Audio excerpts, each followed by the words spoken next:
Bonjour et bienvenue sur le Rêve canadien, je suis Sylvie. J'espère que tu vas bien. Quant à moi, je me porte comme un ange. Depuis un certain temps, si il n'y a pas de logement au Canada, c'est la faute aux immigrants. Si il manque d'emploi au Canada, c'est la faute aux immigrants. Si le coût de vie est devenu très cher au Canada, c'est encore la faute aux immigrants. Si même dans la blague lors de la conférence qu'il y a eu entre Justin Trudeau et Donald Trump, la blague disant que Donald Trump a avancé disant que le Canada pourrait devenir le 51e État des États-Unis, s'il y a une telle blague et un tel manque de respect envers le Canada, c'est encore la faute aux immigrants. Si Donald Trump menace de faire imposer 25% sur toutes les importations et les exportations du Canada vers les États-Unis, c'est encore la faute aux immigrants. À un moment donné, il faut que ce genre d'accusation et ce genre de disque s'arrête. Ça devient rayé à un moment. Parlons de l'histoire de l'immigration au Canada. Je ne vais pas entrer dans les détails, mais nous savons à quel point le Canada et l'immigration sont deux choses inséparables. Et tout commence toujours un peu avant la pandémie, surtout en pleine pandémie, lorsque le Canada se trouve à bout parce que les cas de COVID-19 ont pris de l'ampleur et que le Canada a du mal à répondre aux besoins de la population faute de main-d'œuvre. Alors, le gouvernement canadien et celui québécois aussi décident d'ouvrir les portes de façon massive aux immigrants pour permettre de répondre et de résoudre aux besoins urgents de main-d'œuvre, plus précisément en santé et en éducation. De cette façon, on a une arrivée massive d'immigrants de toutes parts, surtout des zones francophones de par le monde, qui entrent au Canada et qui sont applaudis par les Canadiens et plus précisément par les Québécois pour leur apport dans la gestion de la crise de COVID-19. Il faut noter que pendant cette période-là, beaucoup de Canadiens dits de souche, avaient choisi l'option de se protéger, de protéger leur famille. Donc, ceux qui sont au front, ceux qu'on a surnommés par la suite les anges, sont en majorité des populations immigrantes, réfugiées, qui ont décidé de donner un coup de main pour soutenir le secteur de la santé afin qu'il ne s'écroule pas sous le poids du nombre de cas et de victimes qui ne faisaient qu'affluer pendant la période de pandémie. Aujourd'hui, les immigrants sont accusés comme étant la cause de tous les maux que traverse le Canada aujourd'hui, mais c'est à tort. J'ai vu une vidéo dernièrement qui courait les réseaux disant que c'est la faute aux immigrants pour la simple raison que quelques-uns de ces immigrants ont fait la propagande du Canada et ont, par cette façon de faire, fait en sorte que beaucoup d'immigrants, surtout africains, se ruent au Canada. J'ai juste une question à poser. Est-ce que depuis quand un influenceur a le pouvoir de donner le visa à un immigrant au Canada? À ce que je sache, la loi canadienne est claire et le Canada est un pays qui rempli de valeurs et d'institutions et qui tient ferme dans ces institutions. Tant que le ministère des Affaires étrangères, le ministère en charge de l'immigration n'a pas octroyé un visa à une personne, la personne ne peut pas entrer au Canada, du moins ne venant pas de l'Afrique en tout cas. Est-ce qu'on est clair là-dessus?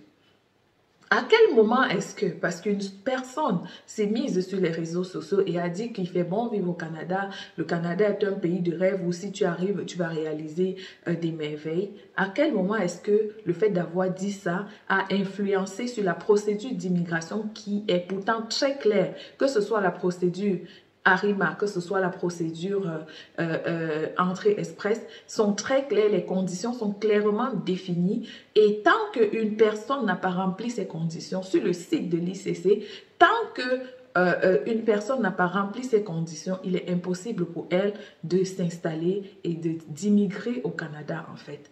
À un moment donné, il faut arrêter. Je ne dis pas qu'il n'y a pas des personnes de mauvaise foi sur les réseaux sociaux, c'est pas ce que je dis. Mais c'est pas parce que deux ou trois personnes ignorantes se sont mises sur les réseaux sociaux, ont raconté des inepties, que ça va devenir la faute et le problème de toute une communauté. Je suis désolée, je ne suis pas du tout d'avis avec cela. Parce que penser comme ça et se mettre sur les réseaux sociaux pour raconter de telles choses, accuser la communauté africaine précisément, la communauté noire immigrante, comme étant à l'origine des mesures prises par le gouvernement canadien, c'est ouvrir la porte davantage à ce sentiment anti-immigrant qui est déjà né et qui grandit de plus en plus. C'est donner la voix à ces racistes cachés de vouloir de justifier leurs bêtises, de justifier leur haine envers des personnes qui sont là pour contribuer au socio-développement du Canada. Je vais me baser aujourd'hui sur trois principes pour justifier pourquoi est-ce que les raisons, selon moi, pour lesquelles le gouvernement canadien a décidé de mettre fin, du moins de façon temporaire, à l'immigration au Canada. La première raison, selon moi, est la suivante. Si on accuse les immigrants d'être à l'origine du manque de logement, ça, je m'insurge vraiment en faux face à ces accusations pour la simple raison que avant la pandémie, moi je situe toujours le Canada dans deux périodes précises. Le Canada d'avant pandémie et le Canada d'après pandémie. Avant la pandémie, les taux hypothécaires, je vous ai dit, si tu es habitué à écouter mes vidéos, tu vas te souvenir que je dis toujours que le Canada est un pays qui fonctionne avec un système de crédit. Tout se fait à crédit ici. Du coup, avant la pandémie, les taux hypothécaires, les intérêts sur l'hypothèque étaient au plus cher 2%, 2,5%. Passé la pandémie, les mêmes taux d'intérêt sont montés à 6, voire 8% même dans certains cas. C'est maintenant que ça commence à diminuer encore un peu, mais on est allé jusqu'à frôler les 8% de taux d'intérêt au Canada sur l'hypothèque. Ça fait que beaucoup de gens, étant donné que l'intérêt se négocie sur 3 ans, sur 5 ans, beaucoup de gens, au terme de leur contrat avec une banque, à un moment donné où ils payaient 1,5, de 1,8, maximum 2%, en renouvelant leur contrat hypothécaire, se retrouvent à payer 8% d'intérêt, 5% d'intérêt, 6% d'intérêt sur leurs biens immobiliers. Ce qui a occasionné que beaucoup se sont trouvés obligés de vendre leur maison pour la simple raison que le salaire qu'ils recevaient, les salaires n'ayant pas augmenté, l'argent qu'ils recevaient côté salaire n'était plus suffisant pour payer les charges mensuelles liées à la maison qu'ils avaient. Voilà comment une bonne partie de la population canadienne et québécoise en particulier se retrouvent à vendre leur maison et n'avoir plus de maison. À ce moment-là, il faut penser à une autre façon de se loger.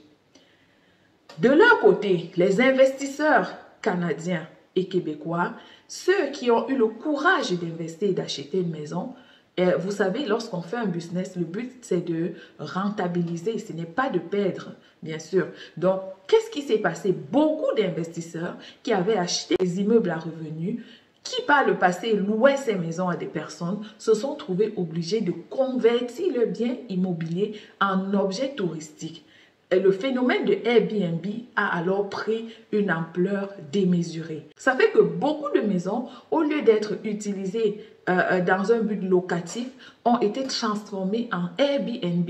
Les Airbnb, ce sont des maisons de location que des touristes peuvent louer à un prix bien plus élevé pour une courte durée quand ils viennent visiter un pays. Ça fait que beaucoup de propriétaires ont converti leurs biens immobiliers en Airbnb.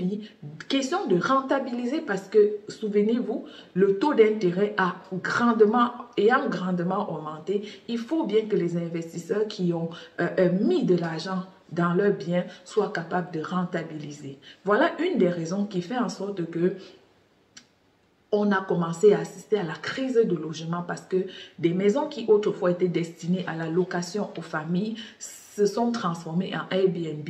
Du coup, on avait très peu d'offres sur le marché comparé à la demande.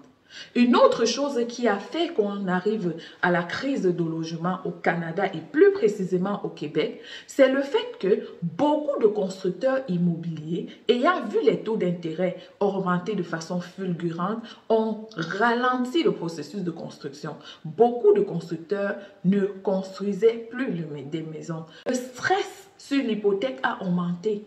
On a augmenté le stress sur l'hypothèque. On a dit, si on multipliait par 5 avant, on multiplie par 6, par 7, par 10 maintenant pour voir si le taux d'intérêt augmente comme c'est le cas aujourd'hui, est-ce que tu es capable de tenir? Il y a un documentaire pas longtemps avant qui disait que lorsque tu as un salaire de 50 000, tu ne peux pas avoir accès, être approuvé pour une maison de plus de 250 000 $. Ça fait que beaucoup de gens se trouvent limités, ne pouvant plus investir dans l'immobilier parce que leur salaire ne suit pas le cours de l'inflation. C'est ça qui est la vérité. Est-ce que c'est la faute aux immigrants? Je ne pense pas. Je ne pense pas. Moi, je pense que accuser les immigrants d'être à l'origine de l'inflation, d'être à l'origine du manque de logement, c'est laisser le véritable problème pour trouver un bouc émissaire ailleurs. Et comme d'habitude, les immigrants encore et encore sont les proies faciles et accessibles pour tout jugement. Ça, c'est le premier point. Le deuxième point, lorsqu'on dit que les immigrants sont à la cause, à l'origine du manque d'emploi, le Canada a connu avant la pandémie, avant que la pandémie ne frappe, le Canada avait le meilleur taux de chômage, je vais dire, en Amérique et pour ne pas dire au monde. Le taux de chômage était très bas dans la plupart des provinces du Canada. Après la pandémie, le Canada a connu une hausse de taux de chômage pour la simple raison que pendant la pandémie, le gouvernement canadien a octroyé des prêts aux petites entreprises pour leur permettre de survivre, de tenir face à cette crise.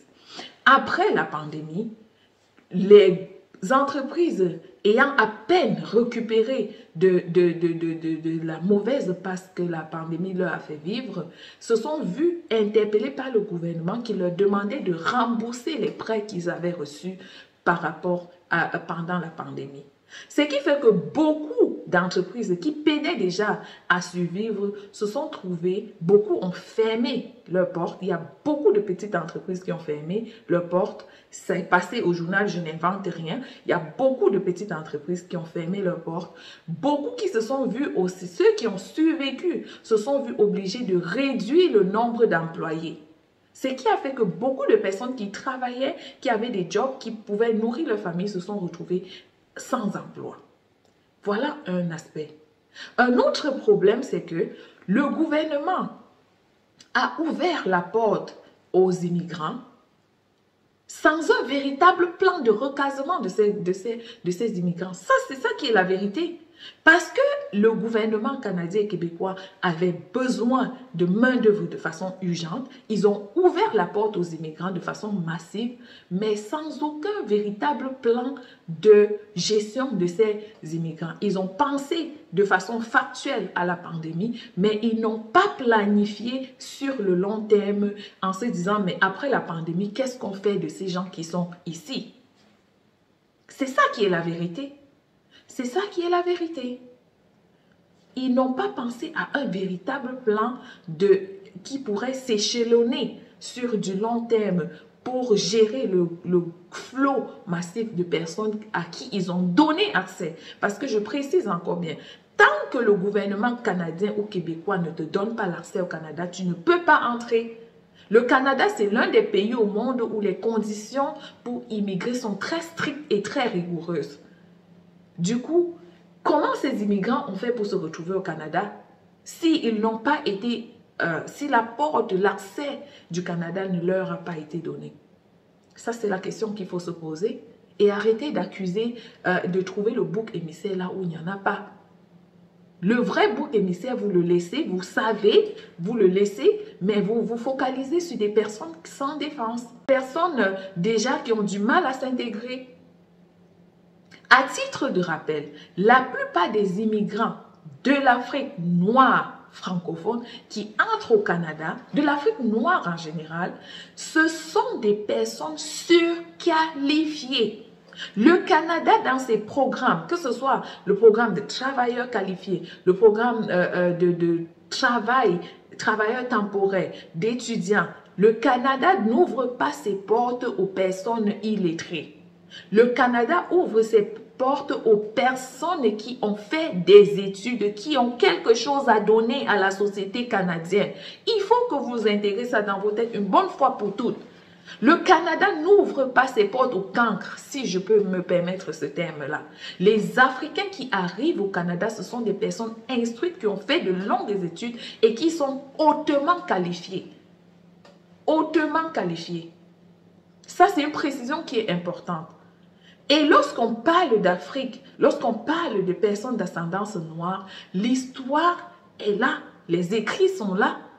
Je vais d'ailleurs faire une vidéo pour tracer la chronologie du peuple noir au Canada et pour montrer une bonne fois pour toutes l'apport des Noirs au Canada.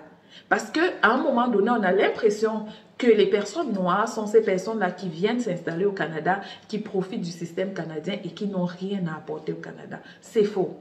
C'est très, très, très faux.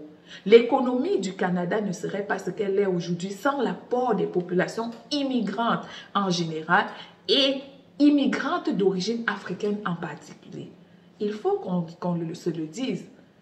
En tout cas, moi, je tenais vraiment à faire cette vidéo pour clarifier les choses et pour dire à nos frères influenceurs, à nos frères qui portent la voix, sachez que vous êtes la vitrine de tout un peuple.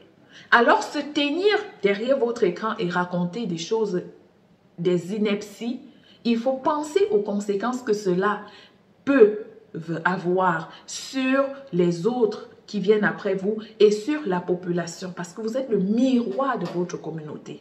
Il faut faire très attention.